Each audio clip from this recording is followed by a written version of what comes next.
din zonja dhe zotri, vjen Johana largisjell se në Betlehem. Ej, din zonja dhe zotri, vindi djalë vjen për shpirë, Zoti Jezu Krisht. Lavdi Perëndis që po afrohet dita e madhe e Krishtlindjes, një ditë e shenjtë për ne të krishterët ortodoks, ku po presim gjatë këtyre ditëve kreshmore, ditën e madhe të lindjes së Zotit tonë Jezu Krisht në Betlehem të Judes. Është një ditë festive, e kremte, zotërore, që pra i kushtohet Zotit Jezu Krisht, dhe është një nga ditët më të bukura në vitin tonë liturgjikal, ku ne të krishterë ortodoks do të mblidhemi në të aguar të ditës në kishat tona ortodokse, edhe në këtë kishë, në fshatin tuaj, në Rushkull, për të kremtuar Krishtlindjen. Por, ne si zyrë katekizmi, kemi ardhur që së bashku me ju të kryejmë një aktivitet festiv të gëzueshëm për të përgatitur veten tonë më mirë me anë të mësimit, por me anë dhe të disa lojrave dhe të dhuratave, se çfarë është Krishtlindja. Gjithmonë e kemi thënë çfarë është Krishtlindja, por ndonjëherë gjërat ne i harrojmë dhe nuk e kuptojmë mirë se çfarë është Krishtlindja, dhe duke mos e kuptuar mirë dhe nuk përgatitemi. E para duhet dimë se Krishtlindja është një fest fetare. Pra do thotë është një fest që e festojnë besimtarët e krishterë, të cilët besojnë se biri i Zotit ose fjala e Perëndis erdhi në tokë si njeri dhe lindi nga Virgjëresha Mari në Betlehem të Judes 2025 vite përpara. Kjo është ngjarje jashtëzakonisht e madhe që ndryshoi gjithë historinë e botës. Juve kur shkruani atje ditën dhe vitin për shembull, në çfarë ditë jemi sot? Sa është data sot? 20 dhjetor 2025 mbas Krishtit. Sepse lindja e Krishtit e ndavi historinë e njerëzimit ose kohën në dy pjesë. Para Krishtit, mbas Krishtit. Dhe kur filloi matja e kohës mbas Krishtit, kur lindi Krishti, prandaj neve festojmë pra vitin 2025 ose 2025 herë lindjen e Krishtit. Kuptoni? Që vit pas viti, shekuj pas shekuj, të krishterët kanë festuar këtë ditë kaq të madhe të lindjes së Zotit tonë Jezu Krisht si njeri në Betlehem të Judes. Dhe do të festohet derisa të përfundoj koha, deri në ardhen e dytë të Krishtit. Por çfarë është Krishtlindja? Krishtlindja, thash, është një fest fetare dhe Krishtlindja na tregon se aq shumë e deshi Zoti botën, Perëndia, që dha birin e tij që kushdo që besojë tek ai mos të mbas, po të ketë jetë të përjetshme. Pse e dha Perëndia birin e tij dhe bëri bir njeriu për të shpëtuar botën? Sepse bota fatkeqësisht nga mëkati i dy njerëzve të parë, të Adamit dhe Evës, ranë në sundimin e djallit, e angjëllit të rënë.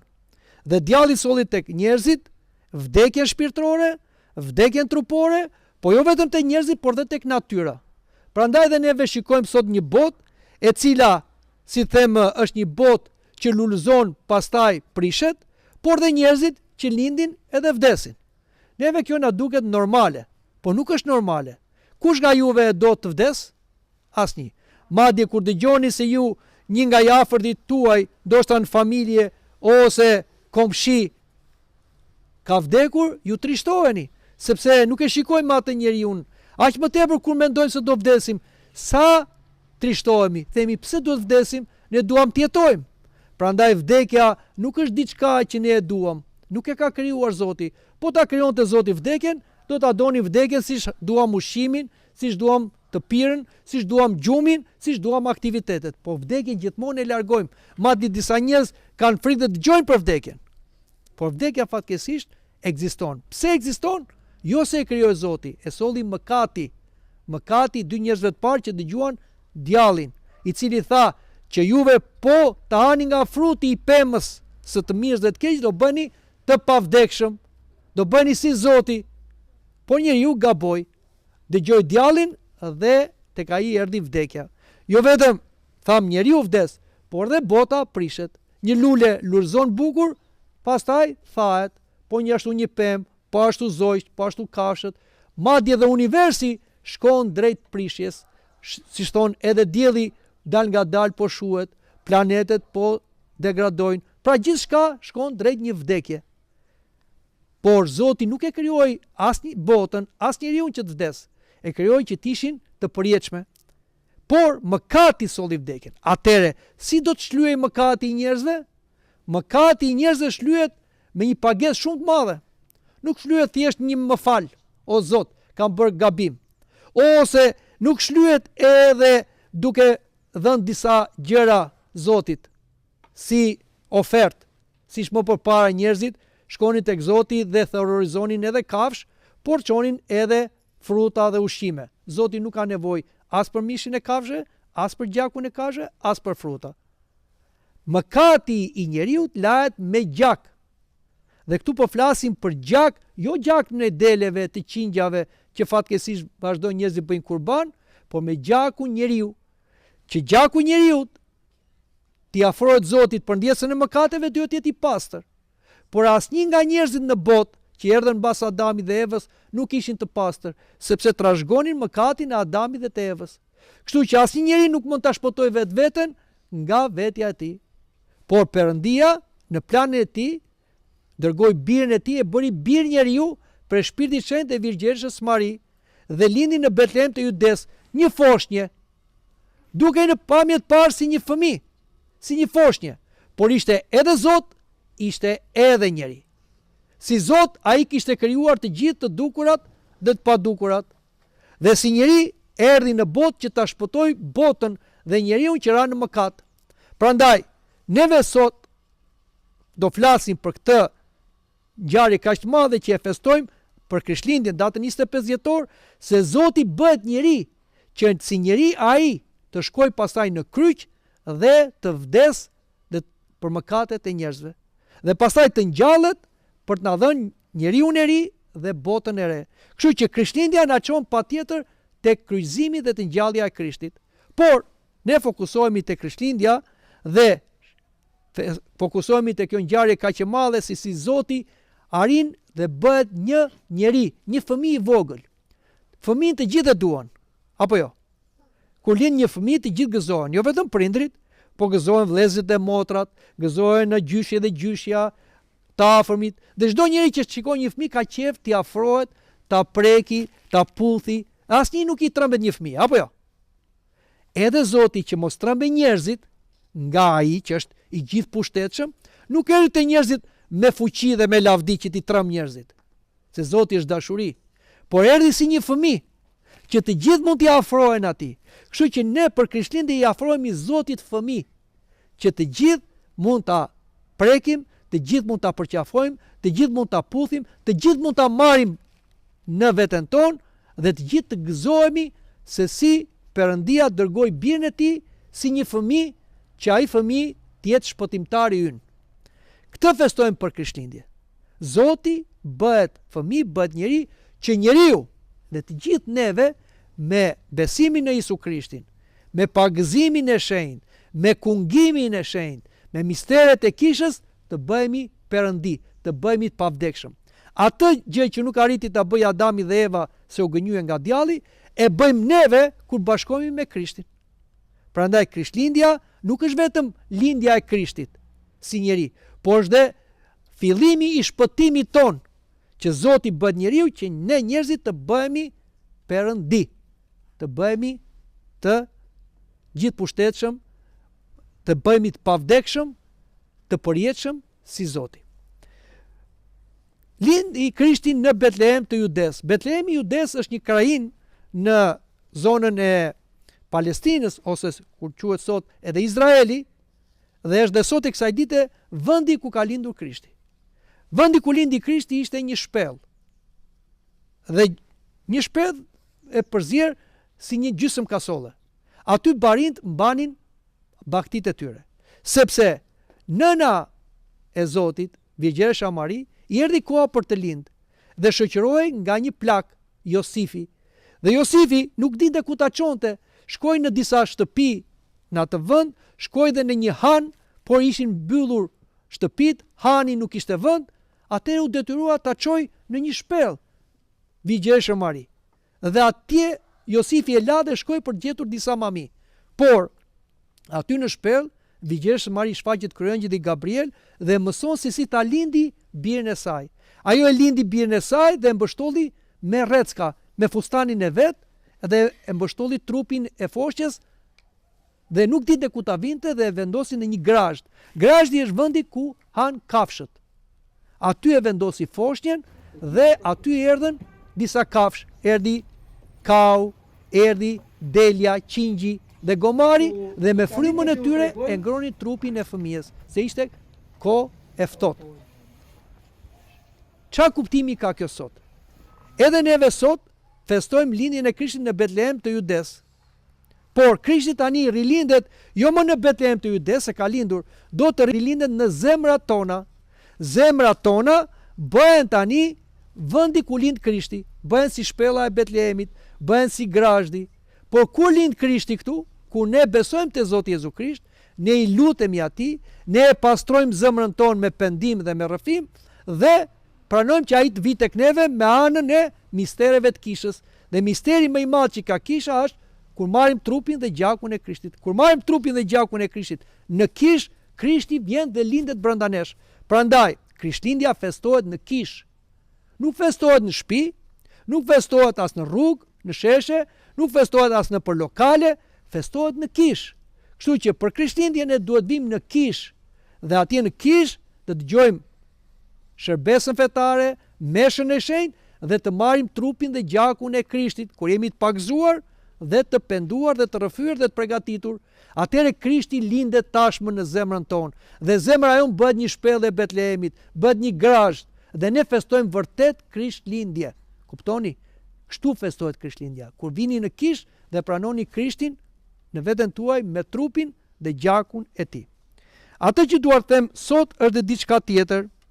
Juve keni parë që për Krishtlindje dalin disa zbukurime, që njerëzit zbukurojnë shtëpitë e tyre, zbukurojnë sheshet, dyqanet, dhe sot do të flas për një gjë që ndoshta juve e keni parë, por nuk ja dini kuptimin. Keni parë një çorape të tillë që e varin te afër pemës ose te oxhaku, ose në për dyqane, në ato dyert e dyqaneve. E dini çfarë kuptimi ka kjo çorapja? Kush më thot? Shumë mirë. Tani unë do t'ja sqaroj të gjithëve. E dinte vetëm Dionisi, por përveç Dionisit tu kemi dhe të tjerë që ndoshta duke heshtur tregon se nuk e din. Që të mos dish nuk është gabim, po që të mos mësosh është gabim. Prandaj dhe neve do mësojmë. Unë sot do t'ju flas për të çorape, që juve kur ta shikoni, ta dini kuptimin dhe kur ta vendosin prindrit ose juve, në shtëpitë tuaj t'ja dini kuptimin. Në datën 6 dhjetor, kisha jonë ortodokse feston një shenjtor. Kush më thot? Shën Nikola. Shën Nikola është një shenjtor shumë i dashur, shumë popullor. Në gjithë krishterimin, në lindje dhe në perëndim, festohet. Pse ai është shumë i dashur? Sepse ishte shumë përdëlyes. Pra, ai ndihmonte njerëzit në nevojë. Kur shikonte njerëz të varfër, fëmijë të uritur, ose të pastre, ose me probleme dhe vështirësi ekonomike dhe sociale, ai ndihmonte. Por ai nuk e bënte ndihmën e tij dukshëm. Nuk i binte buris. Thoshte, o njerëz, shikoni që unë po ndihmoj ty, dhe të priste lavdi nga njerëzit. Ai gjërat i bënte fshetas. Pse i bënte fshetas? Sepse bante mësimin që kishte thënë Zoti Jezu Krisht. Zoti Jezu Krisht tha, kur të jepni një ndihmë tjetrit, lëmosh, mos ta marr vesh e djathta, çfarë bën e majta? Çdo gjë tjetër e fshehur, pra as dora jote mos ta marr vesh. Jo ta marrin vesh të tjerët, thot. Sepse në qoftë se ti e bën, thot, dhuratën që të tjerët ta shikojnë, ti kërkon lavdi nga njerëzit. Dhe nëse kërkon lavdi nga njerëzit, atëherë mos prit nga Perëndia, se ti e ke marrë shpërblimin, ke marrë falënderimin nga njerëzit, ke marrë lavdin nga njerëzit, ke marrë nderin nga njerëzit, atëherë çfarë kërkon Zoti ti? Por ai që e bën fshetas thot Krishti, ati që e shikon do t'ja shpërblej haptas. Edhe në këtë jetë Zoti do t'ja kthej bamirësitë që ai bën të tjerët, por dhe në jetën e përjetshme do t'i japi të mirat përjetshme. Sepse çdo gjë që ne bëjmë dhe e japim tjetrit, ne e japim Krishtit. Çfarë tha Zoti Jezu Krisht? Isha i uritur, më dha ta. Isha i jetur, më dha të pi. Isha i zhveshur, më veshët. Isha në burg, më vizituat. Isha në spital, më pat. Do thonë njerëzit besimtar, po ku ishe ti o Zot? Dhe Zoti thot, çfarë keni bërë këtyre më të vegjëlve, pra jo vetëm fëmijëve, po të varfërve, të mjeruarve, të braktisurve, ma keni bërë mua. Prandaj hyni në gëzimin e Zotit tuaj. Por do t'ju thot edhe atyre njerëzve që nuk japin, që janë kurnac, janë egoist, i marrin gjërat për vete. Dhe thon, kjo është e imja, pse duhet të japet i tjetrit? Ai le të gjej bukën vet, ose le të gjej lodrat vet, ose un kam punët e mia, nuk do merrem me këtë tani. Dhe thot Zoti, isha i uritur, nuk më dha ta. Isha i jetur, nuk më dha të pi. Isha i zhveshur, nuk më veshët. Isha në burg, s'më vizitua, ish spital dhe s'më pat. Do thonë njerëzit mëkatar që dy justifikohen, po ku ishe ti o Zot që ne të shikonim ty dhe të t'i jepnim? Dhe Krishti do t'ju thot, çfarë nuk ja bët këtyre, nuk ma bët mua. Prandaj, Shën Nikola e kishte ngulitur këtë mësim në mendje edhe në zemër. Dhe tregohet një histori që mbajeni mend, se do t'ja pyes pasaj. Në vendin ku jetonte Shën Nikola, në mirat të liqis, atje ishte një burr i pasur. Ai kishte edhe 3 vajza. Por fatkeqësi i ran këtij burri, falimentoi, e humbi pasurinë e tij dhe mbeti pa parafare, i varfër. Dhe ai tani nuk kishte vetëm hadhin e vet, po kishte hadhin dhe 3 bijave me çfarë do t'i ushqente, sepse gruaja i kishte vdekur dhe kishte mbetur i vet dhe ato kishin mbetur jetime. Nuk dinte çfarë të bënte. I vinte turp të lypte. Punë nuk kishte. Atëre tha, do t'i nxjerr vajzat në rrugë, tha, që ato të gjejnë lek në rrugë, sun s'kam çfarë të bëj. Dhe ra në dëshpërim. Nga dëshpërimi mendoi kështu. Por Shën Nikola i dëgjoi këtë histori, që bisedoi lart e poshtë. Ore filani falimentoi, u varfërua, ka dhe 3 vajza, do t'i nxjerrin në rrugë. E njerëzit vetëm diskutonin, por asnjë nuk ndihmonte. Atëherë Shën Nikola jo vetëm e dëgjoi këtë histori, nuk e pasi gjë kështu si lajm, siç dëgjojmë në lajmet, por e pasi problem që ishte i tij tani. Çfarë thot Krishti? Isha i uritur, do të më japësh ta. Isha i jetur, do të më japësh të pi. Atëherë Shën Nikola do ta bënte këtë, po s'deshte ta bënte dukshëm, se Zoti tha, mos marr vesh e djata ç'bën e majta, një të marr një çorape. Jo si kjo, po çorape. Mori disa lek flori, sepse në atë kohë qarkullonte floriri. Jo siç kemi sot neve lekun, euron, dollarin. Ishte flori.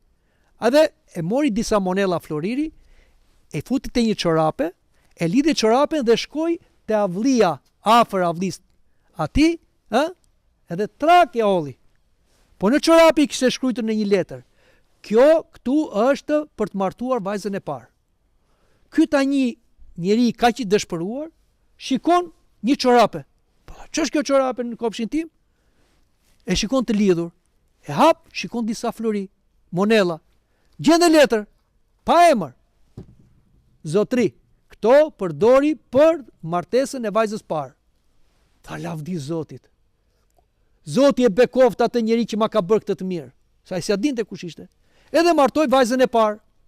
Po kishte hadhin e 2 vajzave tjera. Por nuk kaloi shumë, prap gjeti një çorape tjetër. Prap disa monella floriri dhe një letër. Këtu ke parat për të martuar vajzën e dytë. E martoi dhe të dytën. I mbeti dhe një vajzë. Por tani deshte ta dinte kush ishte ky që ja jepte këtë të mirë kaq të madhe. Kush merrte nga pasuria e tij dhe ja jepte këtij njeriu që nuk e njihte. Të paktën ti thoshte një faleminderit. Dhe rinte gjithmonë ky Burri rinte tek penxheria dhe shikonte kush do t'ja hilte çorapen, se priste të hilte edhe çorapen e tretë. Dhe nuk kaloi kohë dhe pa një dorë. Fap që u zgjat, hop, holli çorapen. Ky me njerë një të hapur derën, iku me vrap që të kapte këtë njeriu që cili po zhduke në errësirë. Dhe shkoi e kap. Po shtë shikoj, Shën Nikollën, episkopin e vendit. Pse ju the që keni ai që më jepni këto të mira? Shën Nikolla i tha, dëgjoj. Gabim që u dëshprove, që unë be shpresën tek Perëndia dhe mendove t'i nxirje vajzat në rrugë. Duhet besosh, e të shpresosh edhe në kushtet më të vështira. Dhe një gjë tjetër po të kërkoj tha. Edhe i foli shumë ashpër. Sa ti jem unë gjallë, ti nuk do të tregosh njeriut për atë që unë bëra. Dhe vërtet, ai njeri e falenderoi Shën Nikollin, faleminderit tha, më shpëtove jetën dhe vajzat dhe nderin, por ai nuk e tregoi derisa Shën Nikolla u largua tek Zoti.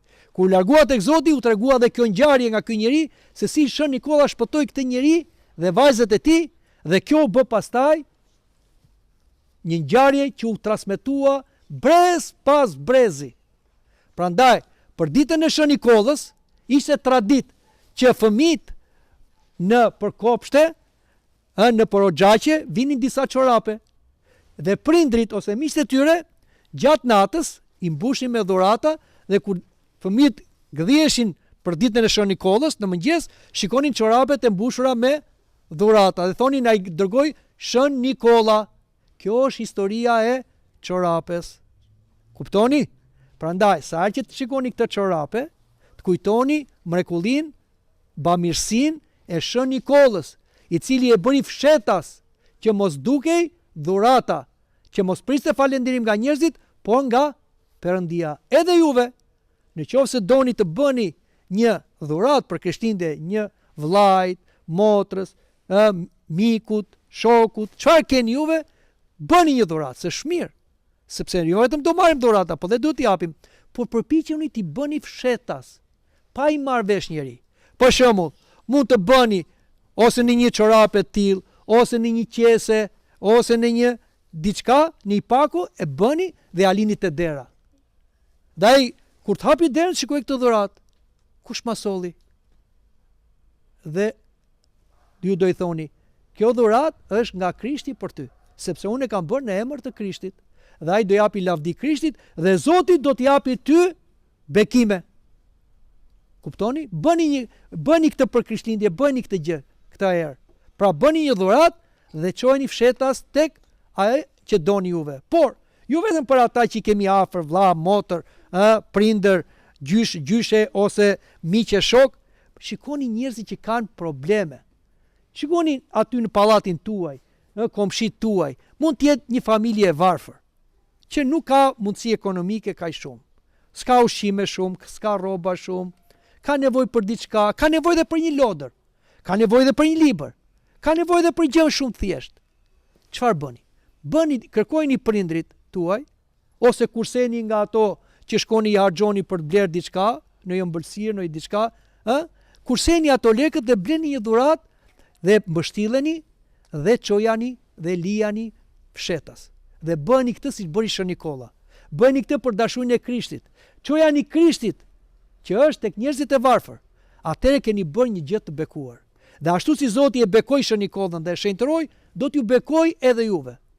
Do t'ju gëzoj edhe juve. Dakord? E morët vesh të histori? Do ta mbani mend? Do ta imitojmë dhe në Shën Nikollën?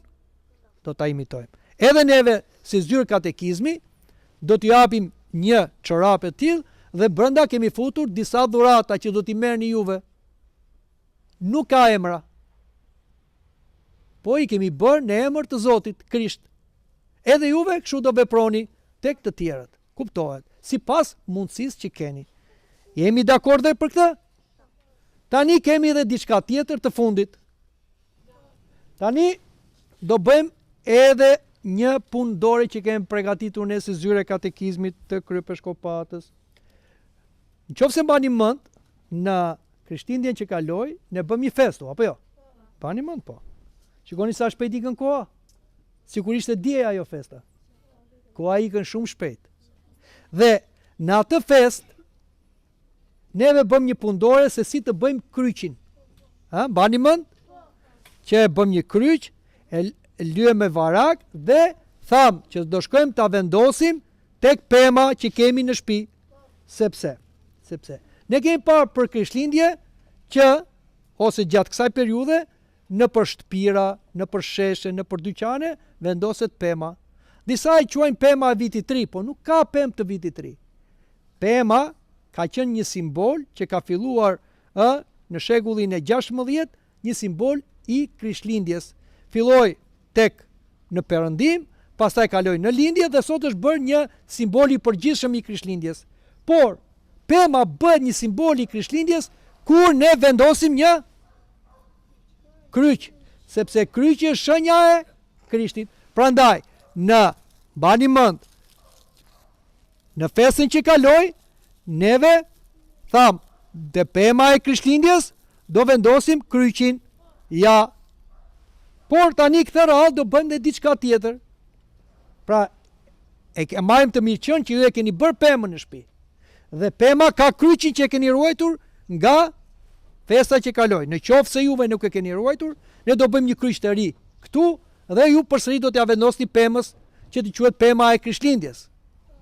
Por do bëjmë dhe një tjetër punë dore.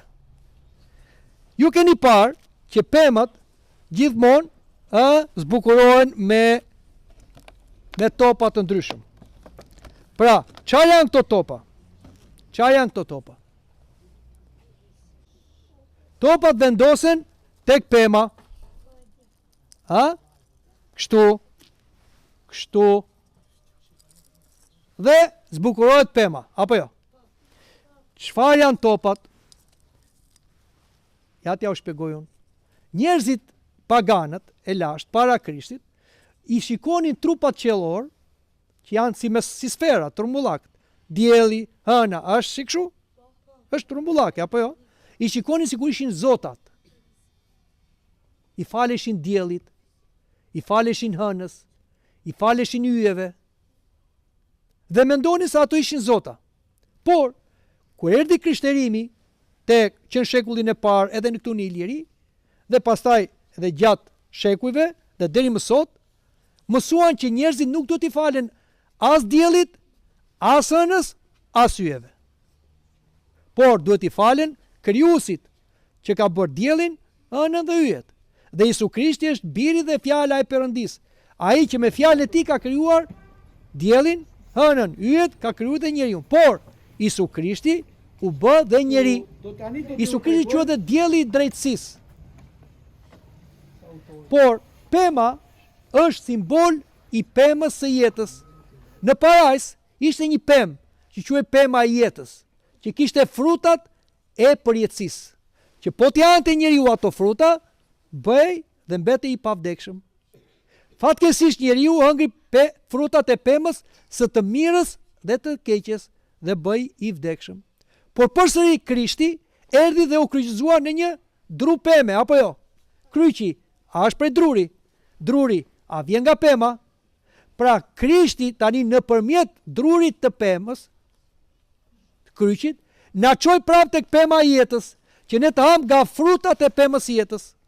Kështu që neve tani, kur e arredojmë pemën, që është pema e jetës, dhe Krishti është pema e jetës, prandaj vëmë dhe kryqin, atëherë do vëmë dhe disa topa, po jo sigur janë dielli dhe hëna, po janë frutat e shpirtit të shenjtë. Prandaj, ne kemi bërë një pundore të tillë. Në çdo top që ju do keni, që do t'ju japim neve, ju do ngjisni këtu frutat e shpirtit të shenjtë. Dashuri, gëzim, paqe, zemërgjërsi, ëmbëlsi, mirësi, besim, vetëpërmbajtje. Këto janë frutat e shpirtit të shenjtë, që jep shpirti i shenjtë dhe zbukuron shpirtin e njeriu e bën si një kopsh parajse, si një pemë jete. Prandaj, juve do merrni nga një top dhe bashkë me gjithë neve do të organizohemi që secili për jush në 9 topa, se janë 9 frutat e shpirtit të shenjtë, juve do vini dashuria, gëzimi, paqja, zemërgjërsia, dhe kur shkoni tek shtëpia bashkë me disa fije që do japim ne, do i vendosni tek pema, dhe kështu pema do marri kuptim. Pra, është pema e jetës.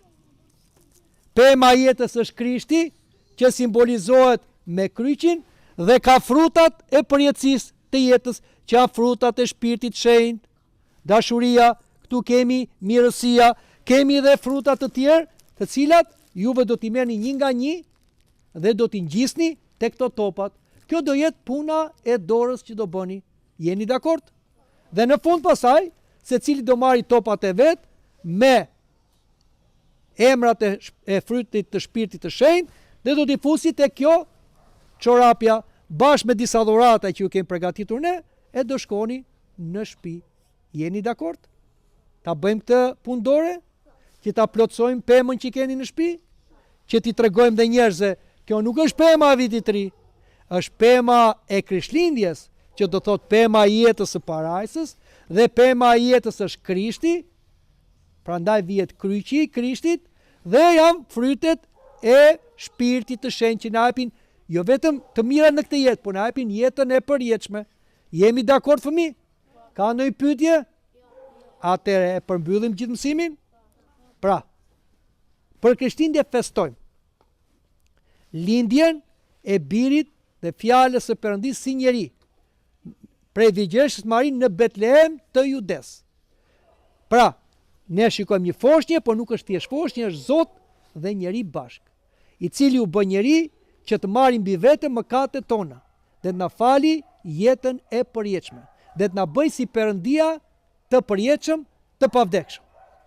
E dyta, duhet që ashtu si Zoti dhuroi veten e vet, ose më mirë Ati dhuroi birin dhe biri dhuroi veten me anë të Shpirtit Shenjtë dhe nëpërmjet Virgjërës Mari, dhe ne duhet të dhurojmë njëri tjetrit dhurata, po t'i bëjmë këto fshetas, pa dukje, pa nderim dhe falënderim nga njerëzit, po nga Perëndia, siç veproi dhe Shën Nikolla.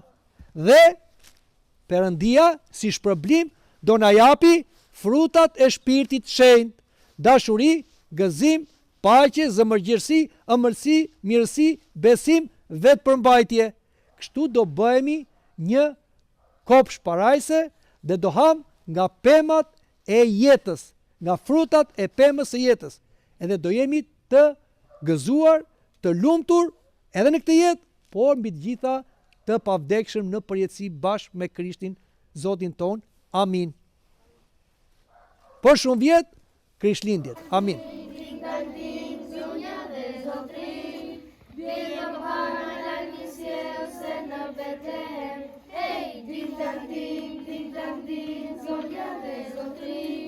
Vindi djalë, vjen për shpirt, Zoti